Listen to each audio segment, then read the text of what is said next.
നമസ്കാരം. എല്ലാ നല്ല വാക്കുകൾക്കും നന്ദി. ഞാന് ഗ്ലോബൽ മലയാളി പെന്തക്കോസ്ത് മീഡിയയുടെ സമ്മേളനത്തിൽ സംസാരിക്കുന്നത് എനിക്കും അതിയായ സന്തോഷമുള്ള കാര്യമാണ്. ഇവിടെ പല മുഖങ്ങളും വളരെ പരിചിതമാണ്. ദീർഘകാലത്തെ പരിചയം. Pastor K C John, pastor P G Mathews, Biju Kumbanad, ഞങ്ങള് ഒരേ സമയത്ത് ഒരു സ്കൂളിൽ പഠിച്ച സഹപാഠികളാണ്. സുശേഷൻ ജെ സി ദേവ്, അദ്ദേഹം ഓർമ്മിക്കുമോ എന്നറിയില്ല. അദ്ദേഹം ബൈബിൾ സൊസൈറ്റിയിൽ കുമ്പനാട് ചർച്ച് ഓഫ് ഗോഡിൽ പ്രസംഗിക്കാൻ വരുമ്പോൾ എൻ്റെ വീട്ടിൽ താമസിച്ച് ഞാനിന്ന് സ്കൂൾ കുട്ടി എന്നുള്ള രീതിയിൽ അദ്ദേഹത്തോടൊപ്പം അവിടെ പോയത് എനിക്ക് ഓർമ്മയുണ്ട്.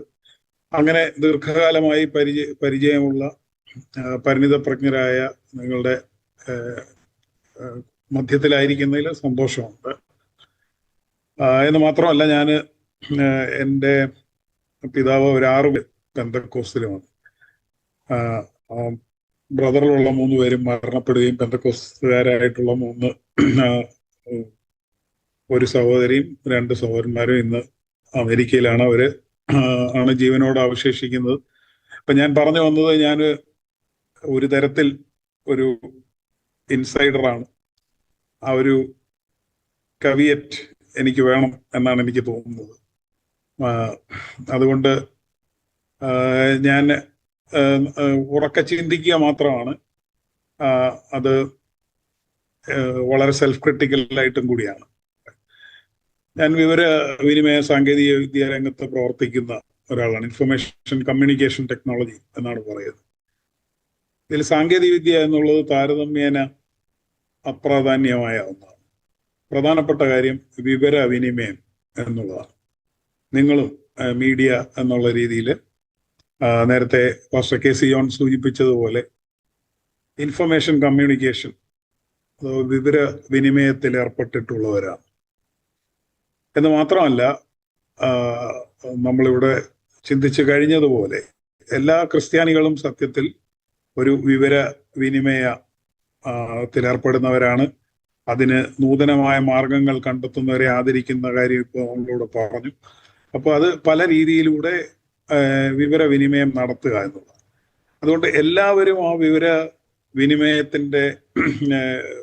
വിനിമയത്തിൽ ഏർപ്പെടുന്നവരാകുമ്പോൾ അങ്ങനെ ആകേണ്ടവർ ആണ് എന്നിരിക്കെ, ഇപ്പോൾ ഈ മാധ്യമ രംഗത്ത് പ്രവർത്തനം ഏറ്റെടുത്തിരിക്കുന്നവർക്ക് അവരുടെ ജോലി എഫിഷ്യന്റ് ആക്കുക മാത്രമല്ല, അവരാരോടാണോ സംവേദിക്കുന്നത് അവരെ കൂടി ട്രെയിൻ ചെയ്യുക, വിവരവിനിമയത്തിൽ ട്രെയിൻ ചെയ്യുക, അവരെയും മീഡിയ ആക്കി മാറ്റുക എന്നുള്ള ഒരു പ്രക്രിയയുണ്ട്. അപ്പൊ അതുകൊണ്ട് തന്നെ ഇത് വളരെ സുപ്രധാനമായിട്ടുള്ള ഒരു കാര്യമാണ് നമ്മൾ ചെയ്യുന്നത് എന്നുള്ളത് നമ്മൾ മറന്നു പോകാൻ പാടില്ല. നമ്മളെ സ്വയം ഓർമ്മപ്പെടുത്തേണ്ട ആവശ്യമുണ്ട്. നമ്മൾ ആശയവിനിമയത്തിന്റെ കാര്യത്തിൽ ആരോട് എപ്പോൾ എവിടെ വെച്ച് പറയുന്നു, ഇതെല്ലാം വളരെ പ്രധാനപ്പെട്ടതാണ് എന്ന് നമുക്കറിയാം. മറ്റ് വാർത്താമാധ്യമങ്ങളിൽ നിന്ന് വ്യത്യസ്തമായി വളരെ സ്പെസിഫിക് ആയിട്ടുള്ള സൂക്ഷ്മമായിട്ടുള്ള ചില കാര്യങ്ങളാണ് നിങ്ങൾ വിനിമയം ചെയ്യുന്നത് എന്നുള്ളത് നമുക്കറിയാം. അതുകൊണ്ട് തന്നെ ആ മേഖലയിലെ വിവരങ്ങൾ എങ്ങനെ ക്രോഡീകരിക്കണം എന്നുള്ളത് വളരെ പ്രധാനപ്പെട്ടതാണ്. അത് ജനറിക്കായ കേവലമായിട്ടുള്ള വിവരവിനിമയത്തിൽ നിന്ന് വിഭിന്നമായി ഈ നമ്മൾ എന്താണോ സംവേദിക്കാൻ ശ്രമിക്കുന്നത്, സൂക്ഷ്മമായ അതിൻ്റെ വിശകലനമാണ് നമ്മൾ കൈകാര്യം ചെയ്യുന്നത്, അല്ലെങ്കിൽ അതാണ് ചെയ്യേണ്ടത്. പ്രത്യേകിച്ചും ഇന്ത്യ പോലെ ഒരു വ്യക്തിയുടെ ഐഡന്റിറ്റി എന്നത് മതത്തിന്റെ അടിസ്ഥാനത്തിലാണ് എന്ന് കരുതുന്ന ഒരു സാമൂഹിക വ്യവസ്ഥയിൽ ഇടപെടുമ്പോൾ ശ്രദ്ധിക്കേണ്ട പല കാര്യങ്ങളും ഉണ്ട്. നോളജ് അഥവാ അറിവ്, ഇൻഫർമേഷൻ അഥവാ വിവരം, ഇത് തമ്മിലൊരു വ്യത്യാസം ഉണ്ടെന്നാണ് ഞാൻ വിചാരിക്കുന്നത്. Knowledge in communicable form is information എന്നാണ് ഞാൻ കരുതുന്നത്. വിനിമയം ചെയ്യാൻ പാകത്തിൽ അറിവ്, വിവരം നൽകി, വിവരം ലഭിച്ചു എന്ന് പറയുന്ന അറിവുണ്ട് എന്നാണ് നമ്മൾ പറയുന്നത്. അപ്പൊ ഈ അറിവിനെ വിവരമായി നമ്മൾ ഒരു കമ്മ്യൂണിക്കബിൾ ഫോമിലേക്ക് അതിനെ ട്രാൻസ്ഫോം ചെയ്യുമ്പോൾ നമ്മൾ ശ്രദ്ധിക്കേണ്ട പല കാര്യങ്ങൾ, അതാണ് നേരത്തെ ഞാൻ പറഞ്ഞത്, ആരോടപ്പോൾ എങ്ങനെ എവിടെ വെച്ച് എന്നൊക്കെയുള്ളത് വളരെ പ്രധാനമാണ്. ഒന്ന്, സാങ്കേതിക വിദ്യയുടെ മാറ്റത്തിനനുസൃതമായിട്ട് വായനക്കാരിലും ഒക്കെ ഉണ്ടാകുന്ന ഒരു മാറ്റമുണ്ട്. ഇപ്പൊ പത്രം വായിക്കുന്നത്, ലാപ്ടോപ്പിൽ വായിക്കുന്നത്, മൊബൈലിൽ വായിക്കുന്നത് ഒക്കെ തമ്മിൽ വ്യത്യാസമുണ്ട് എന്ന് നമുക്കറിയാം. അപ്പോൾ അത് ആ ഗാഡ്ജറ്റ്സിനനുസരിച്ച് അത് രൂപപ്പെടുകയാണ്. ഇപ്പൊ സ്ക്രോൾ ചെയ്യുന്ന കണ്ടന്റ് അധികം ആൾക്കാർ താല്പര്യപ്പെടുന്നില്ല, ഗ്രാഫിക്കലായിട്ടുള്ളത് കൂടുതൽ ഇഷ്ടപ്പെടുന്നു. അങ്ങനെയൊക്കെ സാങ്കേതിക വിദ്യ വരുത്തുന്ന ഒരു മാറ്റമുണ്ട്. അത്തരം സാങ്കേതിക വിദ്യയിൽ ഊന്നിയ ഒരു ചർച്ചയല്ല നമ്മൾ ഉദ്ദേശിക്കുന്നത് എന്നുള്ളതുകൊണ്ട് ഞാൻ അതിലേക്ക് ദീർഘമായി പോകുന്നില്ല. എൻ്റെ മേഖല ഏതായതുകൊണ്ട് ഞാൻ അതിൽ വാചാലമായി പോവുകയും ചെയ്യാം. എന്നാൽ നമ്മൾ ആരിലേക്കാണ് വിവരം വിനിമയം ചെയ്യാൻ ഉദ്ദേശിക്കുന്നത് എന്നുള്ളത്, ആ വിഭാഗത്തിന്റെ പ്രത്യേകതകൾ മനസ്സിലാക്കി വിവരം രൂപപ്പെടുത്തുക എന്നുള്ളത് ഒരു കമ്മ്യൂണിക്കേഷന്റെ, ഒരു ആശയവിനിമയത്തിന്റെ വളരെ പ്രാഥമികമായ ഒരു കാര്യമാണ്. അത് നമുക്കറിയാവുന്നതാണ്. കട്ടിയുള്ള ആഹാരം കഴിക്കുന്നവരാണോ, പാൽ മാത്രം കുടിക്കുന്നവരാണോ എന്നൊക്കെ പരിഗണിച്ചാണ് ഇത് ചെയ്യേണ്ടത്. പക്ഷെ അത് മാത്രമല്ല, അത് നമ്മൾ ചെയ്യാറുണ്ടാവാം. പക്ഷെ തമാശ രൂപത്തിലാണെങ്കിലും നമ്മൾ പറയുന്ന വളരെ ചിന്തിപ്പിക്കുന്ന ഒന്നാണെന്ന് ഞാൻ കരുതുന്നു. ഞാൻ കേട്ട ഒന്ന്,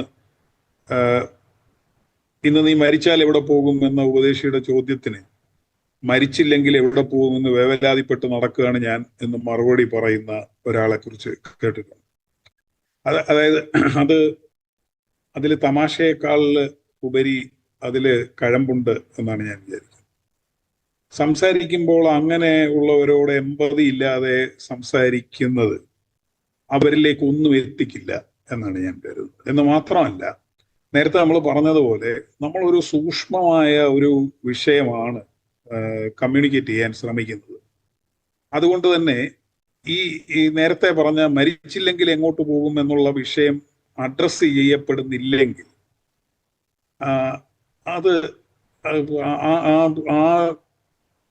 അതിന്റെ അർത്ഥം നമുക്ക് ക്രിസ്തുവിന്റെ സ്നേഹത്തെക്കുറിച്ച് കാര്യമായ അറിവില്ല എന്നും കൂടിയാണ് എന്നാണ് ഞാൻ മനസ്സിലാക്കിയിട്ടുള്ളത്. അപ്പൊ അതുകൊണ്ട് നമ്മളെ സംബന്ധിച്ച് ഞാൻ പറയാൻ വന്നതാണ്, നമ്മളെ സംബന്ധിച്ച് ഇത് ചില വിവരങ്ങൾ പറയുക, അത് ഒരു ലൗഡ് സ്പീക്കറുടെ റോള് എന്നുള്ളത് കൊണ്ട് നമ്മളുടെ ആശയവിനിമയം തുടങ്ങുന്നു പോലുമില്ല എന്നുള്ളതാണ് ഞാൻ പറയാനുള്ളത്. ഒരുപക്ഷെ നമ്മുടെ മിഷണറിമാർ പലരും ഇവിടെ വന്നപ്പോൾ പള്ളിക്കൂടങ്ങൾ ശ്രദ്ധിച്ചത്, ആശുപത്രികൾ ശ്രദ്ധിച്ചത് ഒക്കെ ഇതുകൊണ്ടായിരിക്കുമെന്നാണ് ഞാൻ വിചാരിക്കുന്നത്. നമ്മൾ പലപ്പോഴും, ഞാൻ ഇടയ്ക്ക് ഒരാൾ പറയുന്നത് കേട്ടു, ഈ റിസർവേഷൻ കൺവേർട്ടഡ് ആയിട്ടുള്ള ആൾക്കാർക്ക് റിസർവേഷൻ ഇല്ല എന്നുള്ളത് മാറ്റേണ്ടത് ആവശ്യമുണ്ട്. അത് ആവശ്യമുണ്ട് എന്നുള്ളത് ശരി. പക്ഷെ അതിന് പറഞ്ഞത് അതൊരു പ്രീ ഇവാഞ്ചലൈസേഷൻ റിക്വയർമെന്റ് ആണെന്നാണ് പറഞ്ഞത്. എന്ന് പറഞ്ഞാൽ അതിന്റെ അർത്ഥം എന്താണെന്ന് നമുക്കറിയാം. അപ്പോൾ അതൊരു ക്യാരറ്റായിട്ടല്ല ഈ മിഷണറിമാർ കരുതിയിരുന്നത് എന്നുള്ളത് നമ്മുടെ കോൺസ്റ്റിറ്റ്യൂവന്റ് അസംബ്ലി ഡിബേറ്റ്സ് തൊട്ട് പരിശോധിച്ചാൽ നമുക്കത് കാണാവുന്നതാണ്. അവിടെ കൃഷ്ണമാചാരിയൊക്കെ പറയണം, ഞാൻ ആ സ്കൂളിലാണ് പഠിച്ചത്, പക്ഷെ കൺവേർഷനെ കുറിച്ച് എന്നോട് സംസാരിച്ചിട്ടില്ല എന്നാണ് അവർ പറയുന്നത്. അപ്പൊ അത് അതിനുവേണ്ടി ചെയ്തത് എന്നല്ല, അത് ഇവരുടെ പ്രാഥമികമായ ആവശ്യങ്ങൾ അവഗണിച്ചുകൊണ്ട് അത് സംസാരിച്ചാൽ അത് ശ്രദ്ധിക്കാവുന്ന ഒരു മാനസികാവസ്ഥയിലായിരിക്കില്ല നമ്മൾ ഈ വിവരവിനിമയം നടത്തുന്നവർ എന്നുള്ളത് നമ്മളെ ചിന്തിപ്പിക്കേണ്ട ഒരു കാര്യമാണ്. എന്ന് മാത്രമല്ല, നേരത്തെ പറഞ്ഞ പോലെ എവിടെ വെച്ചാണ് നമ്മൾ ഈ ആശയവിനിമയം നടത്തുന്നത്, ഏത് വ്യവസ്ഥയിലാണ് എന്നുള്ളത് വളരെ പ്രധാനപ്പെട്ടതാണ്. നമ്മൾ വിനിമയം ചെയ്യുന്ന ആശയം സ്വീകരിക്കപ്പെടുന്ന സ്ഥലത്തെ നിയമങ്ങൾ, വ്യവസ്ഥകൾ, ഇതൊക്കെ വിവരവിനിമയം നടത്തുന്ന ആളിനും ഈ വിനിമയം ചെയ്യപ്പെട്ട ആശയം സ്വീകരിക്കുന്ന ആളിനും ബാധകമായ വിഷയങ്ങളാണ്. അതുകൊണ്ട് തന്നെ നമ്മൾ ഈ വിവരങ്ങൾ ക്രോഡീകരിക്കുമ്പോൾ നമ്മൾ നമ്മുടെ അറിവിനെ ഒരു കമ്മ്യൂണിക്കബിൾ ഫോമിലേക്ക് നമ്മൾ മാറ്റുമ്പോൾ നമ്മൾ ഈ കാര്യങ്ങളും കൂടി പരിഗണിച്ചുകൊണ്ട് മാത്രമേ നമ്മളിത് ചെയ്യാൻ പാടുള്ളൂ എന്നാണ് ഞാൻ പറയുന്നത്. നമ്മൾ അതുകൊണ്ട് ഇവിടുത്തെ സാഹചര്യങ്ങൾ അനുവദിക്കുന്ന കാര്യങ്ങൾ മാത്രം പറഞ്ഞാൽ മതി എന്നല്ല ഞാൻ ഉദ്ദേശിക്കുന്നത്. സാഹചര്യങ്ങൾ അതിനനുകൂലമല്ലെങ്കിൽ ആ വ്യവസ്ഥകൾ മാറ്റാൻ കൂട്ടായി പ്രവർത്തിക്കുകയും കൂടി ചെയ്യേണ്ടതുണ്ട്. അത് നമ്മളുടെ ജോലിയല്ല എന്ന് നമ്മൾ പറയുക എന്ന് പറഞ്ഞാൽ അത് നമ്മളങ്ങ് ദൈവത്തിന് വിട്ടുകൊടുത്തു എന്ന് പറഞ്ഞ് നമ്മൾ നമ്മളുടെ റോളിൽ നിന്ന് അങ്ങ് ഒഴിഞ്ഞാൽ അത് നമ്മൾ നമ്മുടെ ഉത്തരവാദിത്വത്തിൽ നിന്ന് ഒഴിഞ്ഞു മാറുകയാണ് എന്നാണ് ഞാൻ വിചാരിക്കുന്നത്. അതായത് നമ്മൾ പരദേശികൾ, നമ്മുടെ പൗരത്വം ഇവിടെയല്ല, നമ്മുടെ നിക്ഷേപം ഇവിടെയല്ല, ഒന്നേ ഉള്ളൂ മുൻപിലുള്ളതിനെ നോക്കിക്കൊണ്ട് ലാക്കിലേക്ക് കാഞ്ഞുകൊണ്ട് വിരുദ് പ്രാപിക്കാൻ ഓടുക. എനിക്ക് പൗരത്വം സിറിയയിലാണ് എന്ന് പറയുന്നില്ല എന്നത് ഭാഗ്യം എന്നാണ് ഞാൻ കരുതുന്നത്. അങ്ങനെ ഒഴിഞ്ഞു മാറാവുന്ന ഒന്നാണ് ഇത് എന്ന് ഞാൻ കരുതുന്നില്ല. അതുകൊണ്ട് ഇവിടുത്തെ നമുക്ക് ആശയവിനിമയം നടത്താൻ, ആശയവിനിമയം എന്ന് പറയുമ്പോൾ നേരത്തെ ഇവിടെ പറഞ്ഞതുപോലെ ഒരു ക്രിസ്ത്യാനിയെ സംബന്ധിച്ചിടത്തോളം, ക്രിസ്തുവിന്റെ അനുയായിയെ സംബന്ധിച്ചിടത്തോളം അടിസ്ഥാനപരമായി അവൻ മനസ്സിലാക്കിയ സത്യം ബാക്കിയുള്ളവരോട് പറയുക എന്നുള്ളതാണ്. അത് അവന്റെ it is A part of their Tenet എന്നുള്ളത് നമ്മുടെ കോൺസ്റ്റിറ്റ്യൂന്റ് അസംബ്ലി ഡിബേറ്റ്സിലെല്ലാം അംഗീകരിക്കപ്പെട്ട കാര്യമാണ്. ഞാൻ അതുകൊണ്ട് മാത്രം പറയല, നമുക്ക് ബോധ്യമുള്ള കാര്യമാണ്. അപ്പോൾ അങ്ങനെ ഉള്ള ഒരു വിഷയത്തിന് അനുകൂലമായി ഇവിടുത്തെ സാഹചര്യം മാറണം എങ്കിൽ അതിന് കൂട്ടായി പ്രവർത്തിക്കാനുള്ള ഒരു ഉത്തരവാദിത്വവും കൂടി നമ്മൾക്ക് പൗരന്മാരെന്നുള്ള നിലയിൽ തന്നെ ഉണ്ട് എന്നുള്ളത് ഞാൻ ഓർമ്മപ്പെടുത്തുകയാണ് ചെയ്തത്. പക്ഷെ നമ്മളെ സംബന്ധിച്ചിടത്തോളം ഇന്ത്യയിലെ ഇപ്പോൾ ഇത് ഗ്ലോബൽ മലയാളി കോൺഫറൻസ് എന്നുള്ള രീതിയിൽ ഇത് റിസീവ് ചെയ്യപ്പെടുന്ന സ്ഥലം പ്രധാനമായി ഇന്ത്യയാണ് എന്ന് ഞാൻ കരുതുന്നു. മലയാളികൾ ഇന്ത്യയിൽ മാത്രം ഉള്ളൂ എന്ന് ഞാൻ കരുതിയിട്ടല്ല, പക്ഷെ പ്രധാനമായി ഇന്ത്യയിലാണെന്ന് കരുതുന്നുണ്ട്. നമ്മളെ സംബന്ധിച്ചിടത്തോളം നമ്മൾ ആ രീതിയിൽ ഭാഗ്യവാന്മാരാണ്.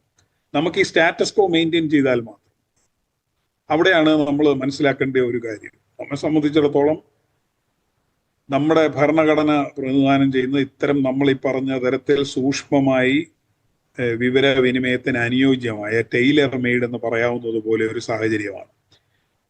ഇന്ത്യയിലെ നമ്മുടെ സെക്യുലറിസം എന്ന് പറയുന്നത് ഞാൻ പലപ്പോഴും വിചാരിക്കുന്നത് it is A western Protestant thought എന്നാണ്. ദൈവത്തെക്കുറിച്ചുള്ള പരാമർശം വേണ്ട എന്ന് ഇന്ത്യൻ ഭരണഘടനാ നിർമ്മാതാക്കൾ വോട്ടിനിട്ട് തീരുമാനിച്ചത് 68-41.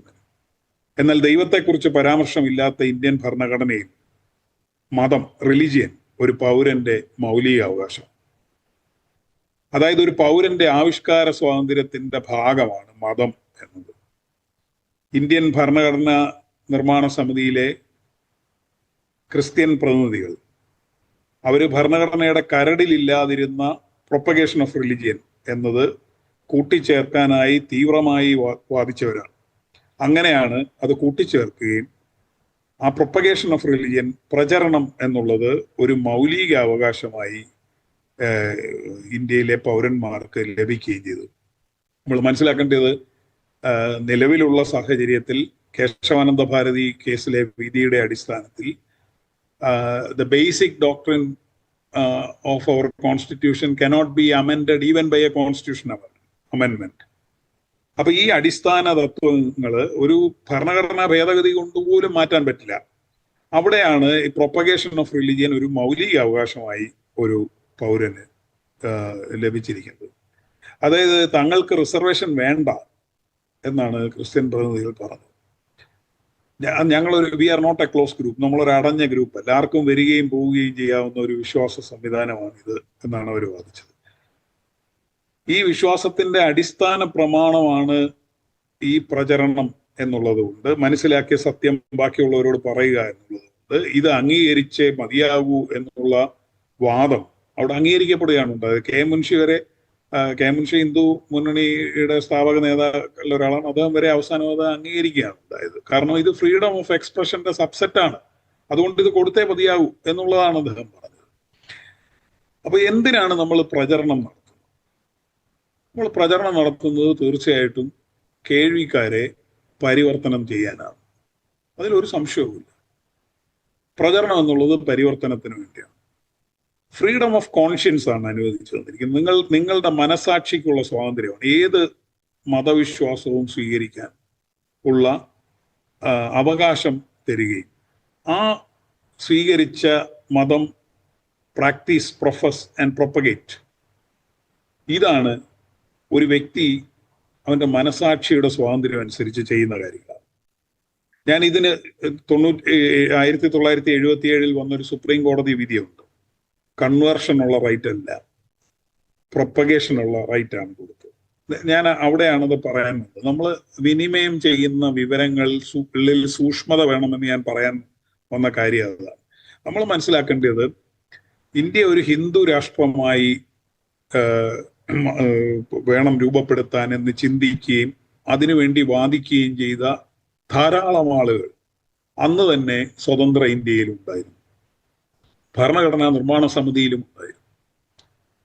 പക്ഷേ അവിടെ കോൺഗ്രസിന്റെ ഇപ്പൊ ലോക്നാഥ് മിശ്ര, ഏറ്റവും അധികം പ്രൊപ്പഗേഷൻ ഓഫ് റിലീജിയനെ എതിർത്ത് വാദിച്ചത് കോൺഗ്രസ്സുകാരനായിരുന്ന ലോക്നാഥ് മിശ്രയായിരുന്നു. നമ്മുടെ ദീപക് മിശ്ര എന്ന് പറയുന്ന ചീഫ് ജസ്റ്റിസിന്റെ ഒക്കെ പിതാമഹനാണ്. അപ്പൊ അവരെ ഞാൻ കോൺഗ്രസ്സുകാരായിട്ടുള്ള പല ആൾക്കാർ പോലും ഇതിനെതിരായിട്ട് വാദിച്ചു കൊണ്ടിരുന്നു. ഇതൊരു ഹിന്ദു കൾച്ചറിന്റെ ഒരു അനീലേഷനാണ് എന്നുള്ള രീതിയിൽ വാദിച്ചു കൊണ്ടിരുന്നു. അതിനെയൊക്കെ മറികടന്നാണ് ഇത് അനുവദിക്കപ്പെട്ടത്. അപ്പോ ഞാൻ പറയാൻ വന്നത്, നമ്മൾ മനസ്സിലാക്കേണ്ട ഒരു കാര്യം, ഇപ്പോൾ മാറിയ സാഹചര്യത്തിൽ അന്ന് ഇതൊരു ഹിന്ദു രാഷ്ട്രമായി നിലനിൽക്കണമെന്നും ഒരു മതരാഷ്ട്രമായി നിലനിൽക്കണമെന്നും, ഹിന്ദു രാഷ്ട്രം എന്നുള്ളത് പോട്ടെ, ഞാൻ ഇന്ത്യ ഒരു ക്രിസ്തീയ രാജ്യമായി നിൽക്കുന്നതിനെ പോലും അനുകൂലിക്കുന്ന ആളല്ല. ഒരു മതരാഷ്ട്രത്തിൽ ഡെമോക്രസി ഇല്ല എന്നുള്ള, മതരാഷ്ട്രത്തിൽ ക്രിസ്ത്യാനിറ്റിയും ഇല്ല, അതായത് ക്രിസ്തുവിന്റെ അനുയായികളുമില്ല. ക്രിസ്ത്യാനിറ്റി ഉണ്ടാവുമായിരിക്കും, ക്രിസ്ത്യാനിറ്റി എന്നൊരു മതം ഉണ്ടാവുമായിരിക്കും. കാരണം അതിന്റെ കാരണം ഞാൻ പറയാം, ഞാൻ എന്താണ് ചിന്തിക്കുന്നത്. അപ്പോൾ ഇത് നമ്മൾ മനസ്സിലാക്കേണ്ട ഒരു കാര്യം, പ്രചരണം എന്ന് പറയുന്നത് നിങ്ങളുടെ മനസാക്ഷിയുടെ ഫ്രീഡം ഓഫ് കോൺഷ്യൻസ് അനുസരിച്ച് നമ്മൾ വിശ്വസിക്കുന്ന ഒരു കാര്യം പ്രചരണം നടത്തുക എന്നുള്ളത് നമ്മളുടെ സ്വാതന്ത്ര്യമാണ്, ആ വ്യക്തിയുടെ സ്വാതന്ത്ര്യമാണ്. അപ്പൊ ഈ പ്രചരണം എന്നുള്ള ക്രിയ നടക്കുന്നത് ആ വ്യക്തിയിലാണ്. പക്ഷെ കൺവേർഷൻ എന്നുള്ള ക്രിയ നടക്കുന്നത് മറ്റൊരു വ്യക്തിയിലാണ്. അതുകൊണ്ടാണ് നിങ്ങൾക്ക് പ്രൊപ്പഗേഷൻ നടത്താം. പ്രൊപ്പഗേഷൻ നടത്തുന്നത് തീർച്ചയായിട്ടും കൺവേർഷന് വേണ്ടിയാണ്. പക്ഷെ കൺവേർഷന്റെ തീരുമാനം എടുക്കേണ്ടത് ആ വ്യക്തിയാണ്, അപര വ്യക്തിയാണ്. അവരവരൊരു പൗരനാണ് ഏറ്റവും പ്രൈമറി ആയിട്ടുള്ള എൻറ്റിറ്റി. ആ പൗര സ്വാതന്ത്ര്യത്തിന്റെ സബ്സെറ്റ് ആയിട്ടാണ് മതസ്വാതന്ത്ര്യം വന്നിരിക്കുന്നത്. അതുകൊണ്ടാണ് ദൈവത്തിന്റെ ഒരു ആട്രിബ്യൂട്ട് അല്ല മതം എന്ന് പറയുന്നത്, മനുഷ്യന്റെ ആവിഷ്കാര സ്വാതന്ത്ര്യത്തിന്റെ ഒരു ആട്രിബ്യൂട്ടായിട്ടാണ് മതവും മതപ്രചരണവും വന്നിരിക്കുന്നത്. അതുകൊണ്ട് നിങ്ങൾക്ക് പ്രചരണം നടത്താം. പ്രചരണം നടത്തുന്നത് നിങ്ങളെ കേൾക്കുന്നവരെ കൺവേർട്ട് ചെയ്യാൻ വേണ്ടിയാണ്. അവര് കൺവേർട്ടഡ് ആകുക എന്നുള്ളത് അവരുടെ സ്വാതന്ത്ര്യത്തിൽപ്പെടുന്നതാണ്. അത് തടയാൻ ആർക്കും കഴിയില്ല. പക്ഷേ നമ്മൾ തന്നെ അതിന് വിരുദ്ധമായിട്ടാണ് പലപ്പോഴും നമ്മൾ പ്രസന്റ് ചെയ്യുന്നത് ഒന്ന് തന്നെ ആകുമ്പോൾ. അതുകൊണ്ടാണ് നമ്മളുടെ സമ്മേളനങ്ങളിൽ, ഞാൻ ഉദാഹരണം പറയാണ്, ആരെയും ഉദ്ദേശിച്ച് പറയില്ല, കൊയ്ത്ത് എന്നൊക്കെയുള്ള പദങ്ങൾ വരുന്നത് അതുകൊണ്ടാണ്. നമ്മളെ സംബന്ധിച്ചിടത്തോളം we are in this number game. എനിക്കത് മനസ്സിലാകുന്നില്ല. 99 വിട്ടയിച്ച് കാണാതെ പോയ ഒന്നിനെ തേടിപ്പോയ ക്രിസ്തുവിന് എവിടെയാണ് ഈ നമ്പർ ഗെയിം ഉള്ളത്? നമ്മൾ ഈ എണ്ണത്തിന്റെ പുറകെ പോവുകയും അതിനെ നമ്മൾ പ്രസന്റ് ചെയ്യുകയും ചെയ്യുന്ന രീതിയിൽ വരുന്ന ഒരു വിഷയം നമ്മൾ വളരെയധികം ശ്രദ്ധിക്കേണ്ടതുണ്ട് എന്നാണ് ഞാൻ പറയുന്നത്. ഇങ്ങനെയുള്ള കടുത്ത എതിർപ്പിനെ അതിജീവിച്ചുകൊണ്ട് ഒരു കോൺസ്റ്റിറ്റ്യൂവന്റ് അസംബ്ലിയിലെ പ്രൊപ്പഗേഷൻ ഓഫ് റിലിജിയൻ, അന്ന് ഡ്രാഫ്റ്റിൽ അത് ആർട്ടിക്കിൾ 19 ആണ്, ഇപ്പോൾ ഫൈനൽ ഇതിൽ ആർട്ടിക്കിൾ 25 ആണ്. ആർട്ടിക്കിൾ 19 അന്നത്തെ ഡിബേറ്റ്സ് സത്യത്തിൽ നമ്മൾ എടുത്ത് വായിക്കേണ്ടതാണ്. പ്രത്യേകിച്ച് മാധ്യമരംഗത്ത് പ്രവർത്തിക്കുന്ന നിങ്ങൾ വായിക്കേണ്ടതാണ്. വളരെ കൃത്യമായി നടന്ന ചർച്ചകളുടെ അടിസ്ഥാനത്തിൽ എങ്ങനെയാണ് നമ്മൾ പറയുന്ന വാദത്തിലേക്ക് ഇത് എത്തിച്ചേർന്നത് എന്നുള്ളത് നമ്മൾ മനസ്സിലാക്കേണ്ടതുണ്ട്. അത് മനസ്സിലാക്കാതെ നമ്മൾ we are playing into the hands of the or enriching the arguments of the other side എന്നുള്ളത് നമ്മൾ പലപ്പോഴും ശ്രദ്ധിക്കേണ്ട ഒരു കാര്യമാണ്. ഞാൻ നേരത്തെ പറഞ്ഞത്, ഞാൻ മനസ്സിലാക്കിയിടത്തോളം ക്രിസ്തു വളരെ സെക്യുലർ ആയിട്ടുള്ള ഒരു വിശ്വാസത്തെ കുറിച്ചാണ്. ഞാൻ വാതുക്കൽ നിന്ന് മുട്ടുന്നു, ആരെങ്കിലും എൻ്റെ ശബ്ദം കേട്ട് വാതിൽ തുറന്നാൽ, അതിനേക്കാൾ സെക്യുലർ ആയിട്ടുള്ള ഒരു സമീപനമുണ്ട് എന്ന് ഞാൻ കരുതുന്നില്ല. നമ്മുടെ മുമ്പിൽ രണ്ട് വിഭാഗങ്ങളെ ഉള്ളൂ. ഒന്ന് ക്രിസ്തുവിന്റെ അനുയായികൾ, രണ്ട് പ്രോസ്പെക്റ്റീവ് ക്രിസ്ത്യൻസ്. അല്ലാതെ ഈ അതറിങ്ങിൽ ഒരു കാര്യമുണ്ടെന്ന് ഞാൻ വിചാരിക്കുന്നേ ഇല്ല. നമ്മുടെ പെൺകുട്ടികളെ തട്ടിക്കൊണ്ടുപോകുന്നു വളരെ അനാവശ്യമായിട്ടുള്ള മുസ്ലിം വിരോധത്തിലൂടെ, FCRIയുടെ അപ്പക്കഷ്ണങ്ങളിലൂടെ.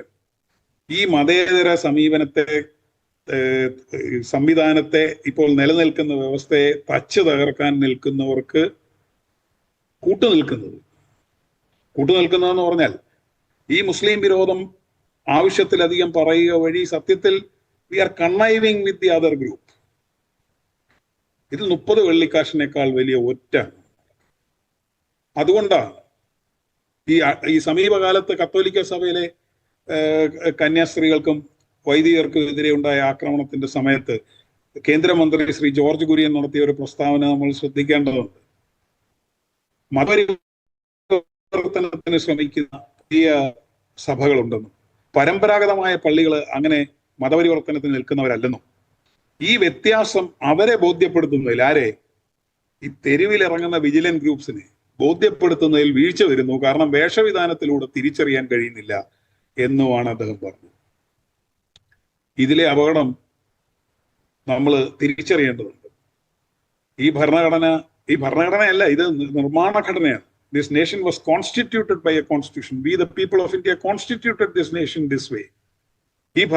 ഈ രാജ്യത്തിന്റെ നിർമ്മാണ ഘടനയ്ക്ക് വിരുദ്ധമായി, അത് ഭാഗ്യവശാൽ അന്നുള്ളവരുടെ ദീർഘവീക്ഷണം കൊണ്ട്, നെഹ്റുവിനെ പോലെ അംബേദ്കറിനെ പോലെയുള്ള നേതാക്കളുടെ വീക്ഷണം കൊണ്ട് ഒക്കെ ലഭിച്ച വളരെ കൺഡ്യൂസീവ് ആയിട്ടുള്ള ഒരു സാഹചര്യത്തെ നിലനിർത്തുന്നതിന് പോലും നമുക്ക് കഴിയാത്ത രീതിയിൽ നമ്മൾ പാസീവായി.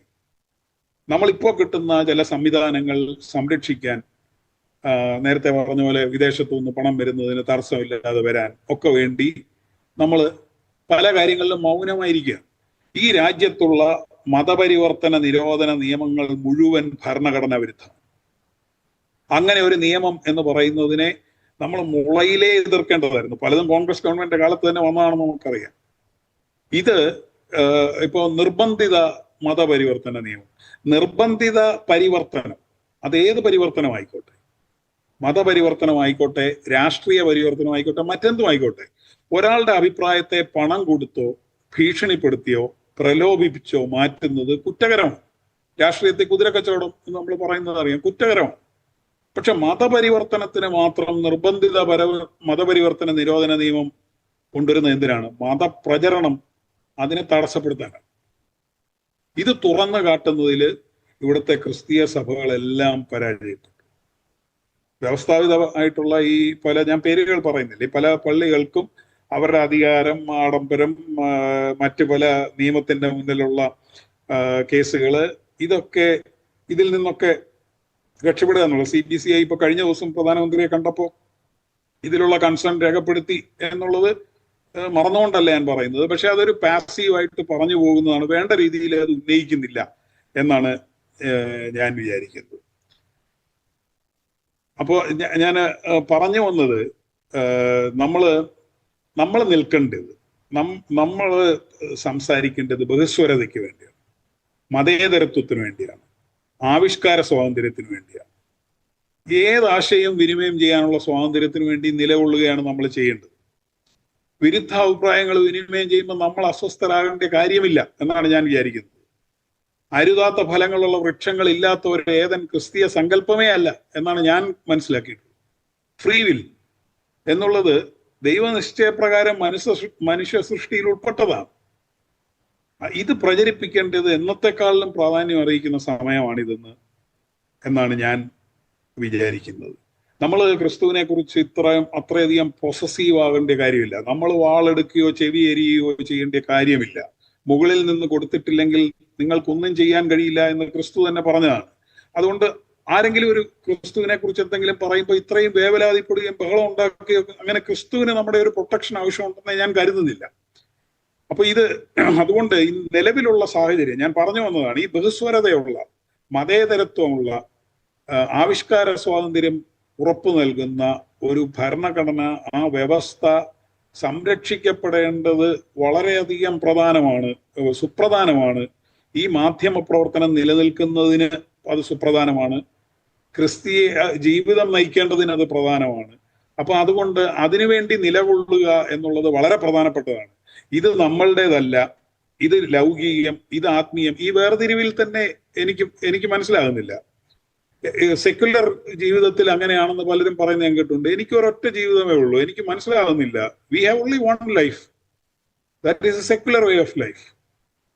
അപ്പൊ അത് നിങ്ങൾ നിങ്ങളുടെ ലൗകിക ജീവിതത്തിൽ എത്ര ആത്മീയന്മാരാണെന്നും ആത്മീയ ജീവിതത്തിൽ എത്ര ലൗകികന്മാരാണെന്നുള്ളതിനും അനുസരിച്ചാണ് നമ്മൾ വിലയിരുത്തപ്പെടാൻ പോകുന്നത് എന്നാണ് ഞാൻ വിചാരിക്കുന്നത്. എനിക്ക് സമയം അധികം എടുക്കാനില്ല എന്ന് എനിക്കറിയാം. ആരോടാണ് സംസാരിക്കുന്നത് എന്ന് മനസ്സിലാക്കി ആശയവിനിമയം നടത്തണം. നടക്കുന്ന പ്രദേശത്തെ വ്യവസ്ഥിതി മനസ്സിലാക്കി ആശയവിനിമയം നടത്തണം. അതുപോലെ തന്നെ പ്രധാനമാണ് നമ്മൾ വിനിമയം ചെയ്യാൻ ഉദ്ദേശിക്കുന്ന ആശയത്തിന്റെ സൂക്ഷ്മാംശങ്ങൾ മനസ്സിലാക്കി പ്രചരിപ്പിക്കണമെന്നുള്ളത്. നമ്മൾ ആവശ്യപ്പെടുന്നത് നിങ്ങൾ വിശ്വസിക്കണം എന്നാണ്. അത് മറ്റ് പല ആശയവിനിമയത്തിൽ നിന്നും വളരെ വ്യത്യസ്തമാണെന്നാണ് ഞാൻ വിചാരിക്കുന്നത്. നിങ്ങൾ ആശിക്കുന്നതിന് ഉറപ്പുണ്ടാകണമെന്നും കാണാത്ത കാര്യങ്ങളിൽ നിശ്ചയം ഉണ്ടാവണമെന്നുമാണ് ആവശ്യപ്പെടുന്നത്. ഈ ഉറപ്പും നിശ്ചയവും ഒരു ഇൻവോളണ്ടറി റിയാക്ഷനാണ്. അത് ബോധപൂർവം ഉണ്ടാക്കാവുന്ന ഒന്നല്ല, മറിച്ച് കേൾവിക്കാരന് അല്ലെങ്കിൽ വായനക്കാരന് ഉണ്ടാകേണ്ട ഒന്നാണ്. അപ്പൊ നമ്മളിത് പറയുമ്പോൾ നമ്മൾ യഥാർത്ഥത്തിൽ we are appealing to the hearts. ഇത് ബുദ്ധിക്ക് അതീതമായി ഹൃദയത്തോട് സംവേദിക്കുന്ന ഒരു ആശയവിനിമയമാണ് നമ്മൾ നടത്തുന്നത് എന്നാണ് ഞാൻ വിചാരിക്കുന്നത്. നമ്മൾ പലപ്പോഴും, പ്രത്യേകിച്ച് ബ്രദർകാർ പറയുന്ന ഒരു കാര്യം, അത് പരിശുദ്ധാത്മ പ്രേരണയാൽ നടക്കുന്നതാണ്. അത് കേൾവിക്കാരനിൽ ഉളവാക്കുന്നത് പരിശുദ്ധാത്മാവാണ് എന്നാണ്. You are a tool of the Holy Spirit എന്നാണ് പറയുന്നത്. പക്ഷെ ബുദ്ധിക്ക് അതീതമായി ഹൃദയത്തോട് സംവേദിക്കുന്ന ഒരു ആശയവിനിമയം നടക്കണമെങ്കിൽ ആ ആശയവിനിമയം നടത്തുന്ന ആൾ ഒരു സാക്ഷിയാവണം എന്നാണ് ഞാൻ വിചാരിക്കുന്നത്. അത് സാധാരണ മാധ്യമ പ്രവർത്തകർക്ക് ഇല്ലാത്ത ഒരു അഡീഷണൽ ക്വാളിഫിക്കേഷനാണ് നിങ്ങളോട് ആവശ്യപ്പെടുന്നത്. നിങ്ങളോടൊന്നല്ല, എല്ലാ ക്രിസ്ത്യാനികളോടും എന്നാണ് പറയുന്നത്, എന്നോടും എന്നാണ് ആ പറയുന്നതിൻ്റെ അർത്ഥം. സാക്ഷി എന്നത് ഒരു നൗൺ അല്ല, ഇറ്റ് ഈസ് ആൻ ആഡ്ജക്റ്റീവ്. അതൊരു വിശേഷണമാണ്. നമ്മൾ പലപ്പോഴും പറയുമ്പോൾ ഞാനൊരു സാക്ഷിയായി, ഉത്തമ സാക്ഷിയായി എഴുന്നേറ്റ് നിൽക്കുന്നു എന്ന് നമ്മൾ പറയാറുണ്ട്, പറഞ്ഞു പോകാറുണ്ട്. അവനവനെ തന്നെ സാക്ഷി എന്ന് വിളിക്കുന്നതുകൊണ്ട് അവൻ സാക്ഷിയാവുന്നില്ല. നമ്മൾ സാക്ഷ്യമുള്ളവനാണോ എന്ന് പറയേണ്ടത് നമ്മളെ കാണുകയും കേൾക്കുകയും ചെയ്യുന്നതാണ്. നേരത്തെ പാസ്റ്റർ KC ജോൺ വെളിപ്പാട് പുസ്തകത്തിലെ കാര്യം പറഞ്ഞു. ഞങ്ങൾ കണ്ടത്, ഞങ്ങൾ കേട്ടത്, ഞങ്ങൾ അനുഭവിച്ചത് ആണ് പറയുന്നത്. അത് എഴുതാനാണ്. നിങ്ങൾ കണ്ട ക്രിസ്തുവിനെയാണ് നിങ്ങൾ പ്രസംഗിക്കുന്നത്, നിങ്ങൾ എഴുതുന്നത് എന്നാണ് നിങ്ങൾ പറയുന്നത്. പക്ഷെ കേൾവിക്കാരൻ അഥവാ വായനക്കാരൻ അത് പറയുമ്പോൾ അതോടൊപ്പം ഒരു ക്രോസ് ചെക്കിങ്ങും കൂടെ നടത്തും. സ്നേഹമാം നിന്നെ കണ്ടവൻ പിന്നെ സ്നേഹിക്കാതെ ജീവിക്കുമോ എന്നുള്ളതും കൂടി ചേർത്തളക്കും.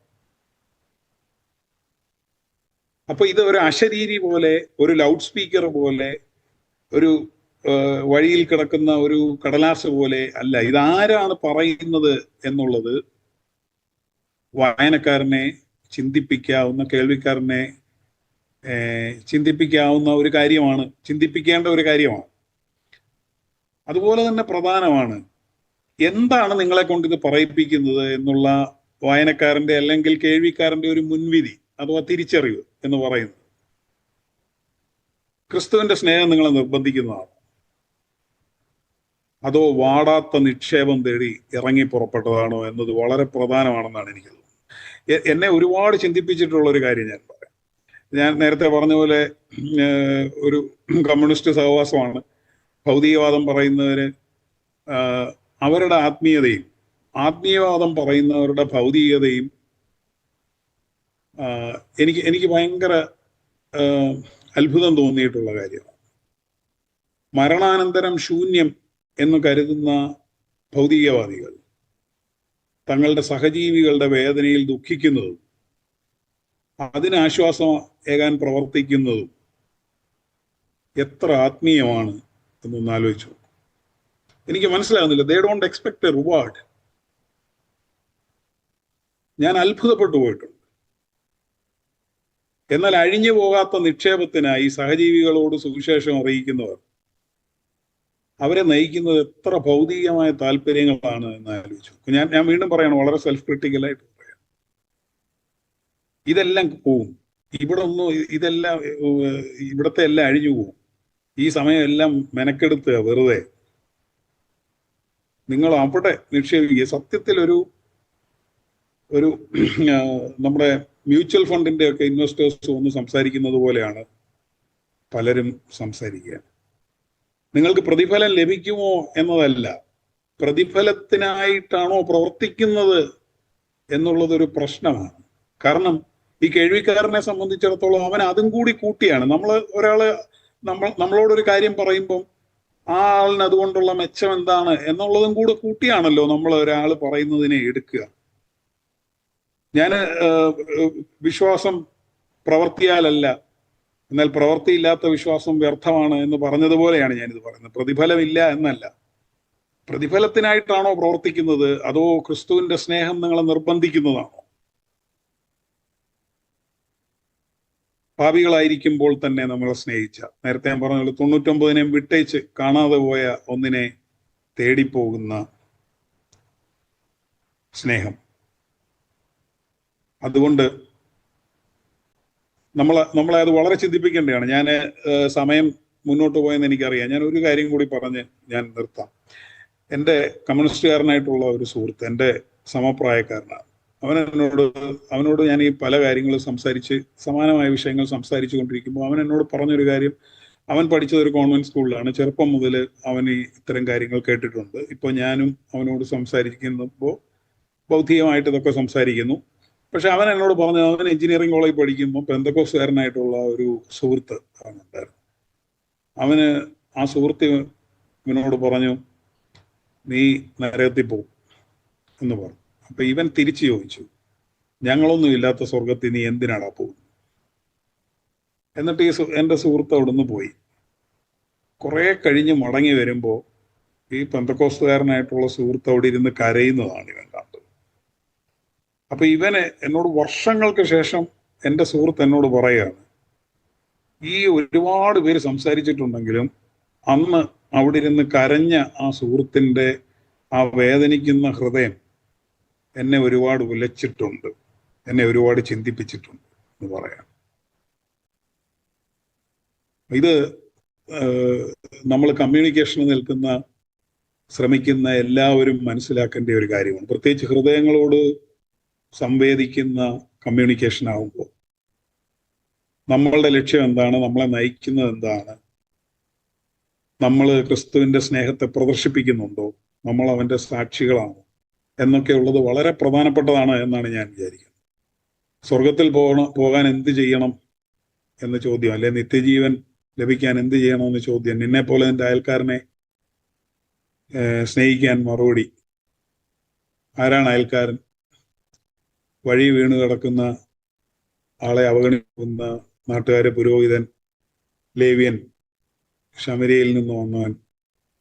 അതിൽ നിന്റെ അയൽക്കാരൻ ആര് എന്നുള്ള ചോദ്യം ചോദിക്കുക. നീയും അങ്ങനെ തന്നെ ചെയ്യുക.